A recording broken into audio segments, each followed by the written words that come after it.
Hi, my name is Willow, and today I am going to be reviewing Ship It by Britta Lundin. So, to keep a long story short, I didn't like this book. I originally gave it 3 out of 5 stars, but after sitting on it and thinking about it and drafting up the review that I'm about to share with you, I decided that it was definitely a 2-star book and that I'm so incredibly disappointed by it. Now, I don't normally review books that I don't like very much because I just don't find it fun to make videos about something that I don't like, and rant reviews just aren't my thing usually, but this book I really felt the need to talk about because there are a lot of things in this book that I definitely think that it's trying to do right, but it does it so horrifically wrong that I think attention needs to be brought to it. So without further ado, I'm just going to get straight into the review because I have a feeling that this is going to be very long. And in the description, I'm going to leave another review by Ashley over at Tea Leaves and Bookbindings,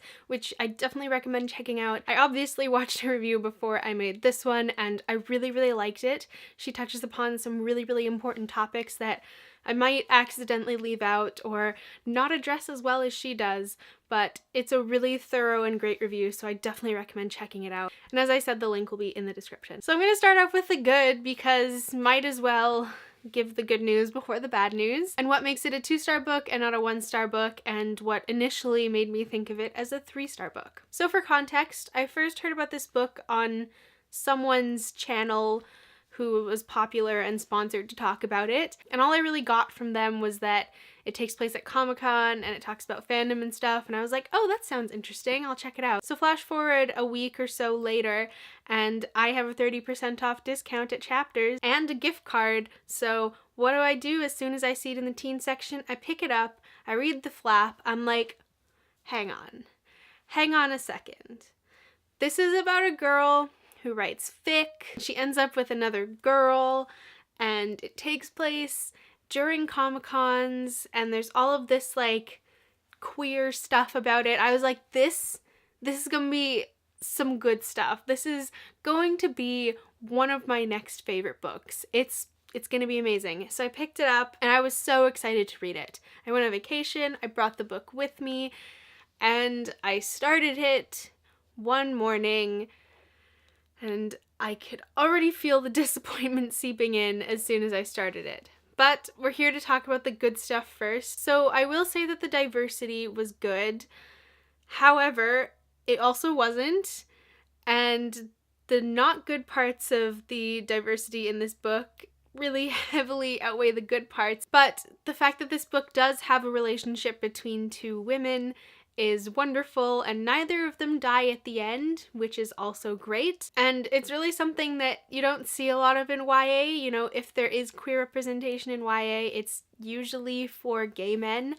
And hey, there's nothing wrong with that. I'm just asking that maybe we should pay attention to the gay women too. But regardless of that, it was really nice to see that kind of relationship in a novel for teenagers, though I wouldn't call it the healthiest relationship, but we'll touch upon that later. Another thing I liked on the topics of relationships is that Claire, the main character, had a great relationship with her parents, and I think her parents were really nice and supportive of her, and I really liked that because a lot of the times the parents aren't present in the novel, or they are, but they're just there to make conflict happen. So I was glad to see that they weren't there for either of those things, and I actually really liked her mum as a character. I thought she was quite funny. Oh, and I forgot, on the topic of diversity still, there was some great racial diversity as well. It wasn't just completely white people, so that was great, though maybe there could have been more.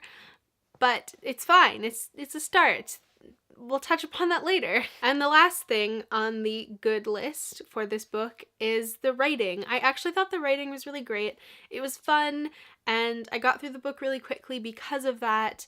And even though I didn't really like Claire as a narrator at all, I found the story really intriguing, and I definitely think that that is all due to how it's written. And that alone makes me consider maybe picking up one of her books in the future, though probably from the library instead of buying it, just so you know, I'm not wasting almost $20 on something that I possibly don't like. So I think, judging by those being the only good aspects of the book to me, and I'm sure there were a couple other small things that I just can't really think about, I think that it's safe to say that this really does warrant 2 stars. I initially gave it 3 because after finishing reading it, I was happy that Tess and Claire ended up together and stayed together, and as I said, none of them died, and I was still really into the writing, I think. And well, I remember finishing the book and feeling sort of before I logged on to Goodreads to rate the book, but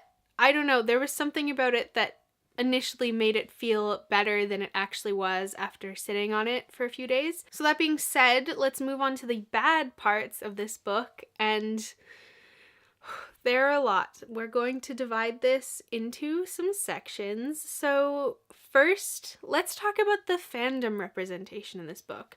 So I was really glad to read something where the main character is a fic writer. In the past, I've only read that in Fangirl by Rainbow Rowell. Oh, and in Turtles All the Way Down by John Green, but that was a side character and not the main character. But as someone who has been in fandom for over 10 years and who has written fanfiction and participated in a lot of fandom stuff, to say the least, it's really thrilling to find something where you can connect to the main character on that level. So of course, that made me excited to read it, but as soon as Claire started discussing fandom, oh, it made me cringe real bad. And I think that that's down to the fact that Claire treats fandom differently than I do, and I think that that has to do with the fact that she is supposed to be a teenage girl, and, you know, there is a way that teenage girls are supposed to act in fandom, I guess. There's that stereotypical way, and she was very much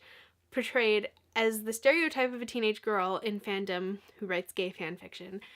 And I didn't like that, because I really don't like that stereotype that's painted across teenage girls in fandom. It's just awful, and it's mostly there to put them down. So it made me feel kind of icky, I guess, to see Claire act the way that she did. And I definitely related to Tess in the fandom sense more than Claire. And I just found it incredibly shocking that the author would choose to make Claire act the way she does and make Tess act the way that she does, and clearly see those, I don't want to call them binaries of fandom, but they kind of are, and not maybe meet in the middle with Claire, so it's less uncomfortable. And I think that's definitely like a me thing because I've been in fandom for so long, but I just found it so uncomfortable when Claire would act the way she acts, like during panels and around the actors, and oh my god, at the end with the whole Twitter thing with the, I can't remember if he is a producer, he's like the show creator, the writer, I don't remember. He writes the show, but I think he might also be a producer.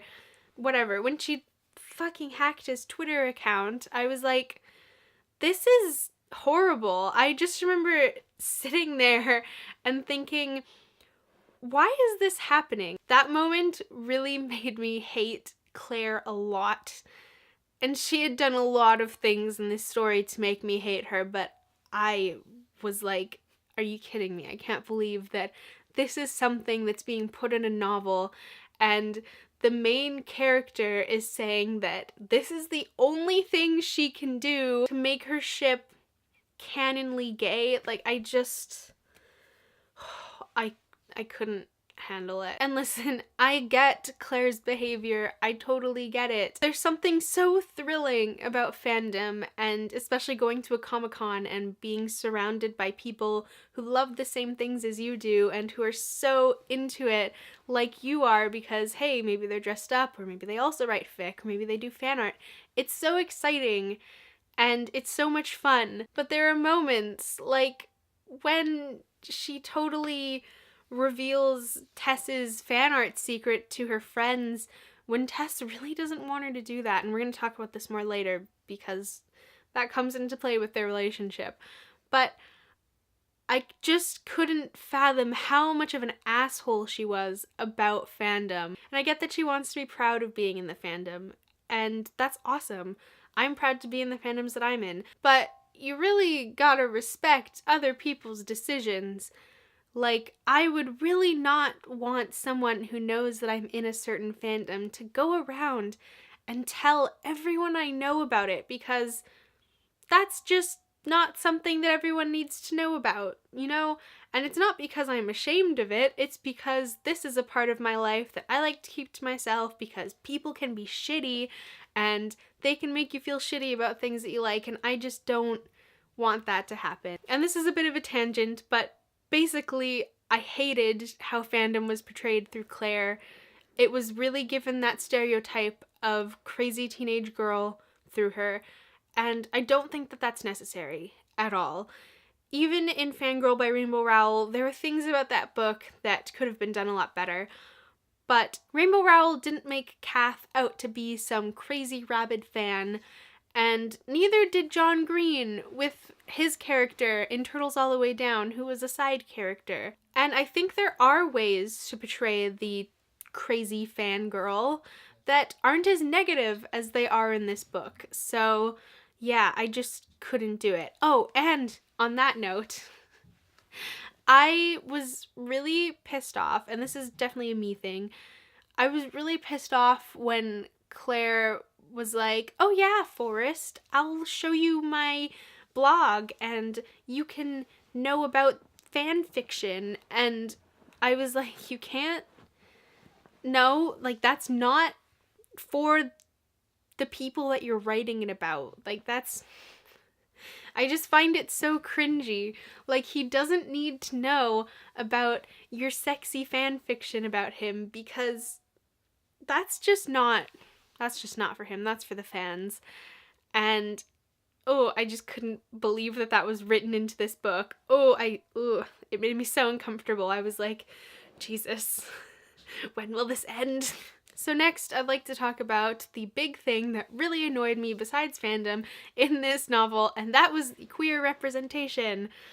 And just general diverse representation, because it was really lacking. But the queer representation in this book was really god-awful, and I could tell that this book was really trying its best to be more inclusive and to fill in holes in YA about queer representation that aren't already there, but it did it in some really shitty ways. So, number one, there was a definition of bisexual given in the story that I wouldn't say vilifies it, but it almost does, and the definition isn't entirely correct, and it's something that bothers me because lots of people make the term bisexual out to be something that isn't inclusive of trans people or of non-binary people, when it is.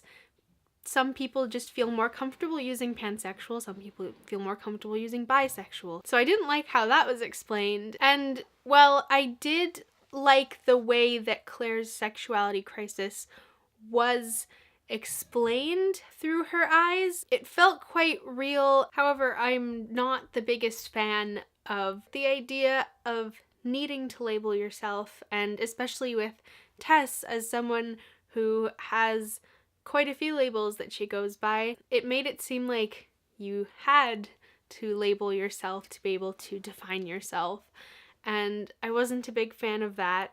And also, on that topic of defining yourself, I felt like there had to have been some sort of closure for Forrest and his own kind of sexuality crisis. And I'm really just judging by how I read the flap, so maybe I read it wrong the first time, but it sounded like Forrest himself was supposed to kind of figure out where he stands in that way. I really thought this was going to be a kind of coming-of-age queer story a little bit, but it wasn't. At least not for Forrest, and I thought that that was something that was needed, and maybe that's just me, but I thought that that was definitely going to come up later again, but it didn't, of course. But moving on from that, onto Tess and Claire's relationship. So I was quite disappointed that they ended up together, especially following the rocky events of their relationship.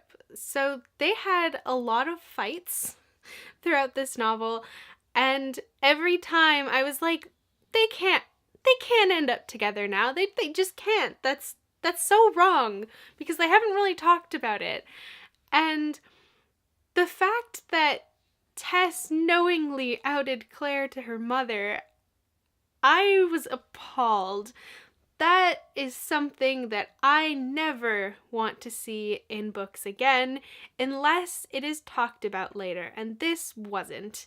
So, number one rule of being friends with someone who's queer, knowing someone who's queer, especially if you yourself are queer, don't out them.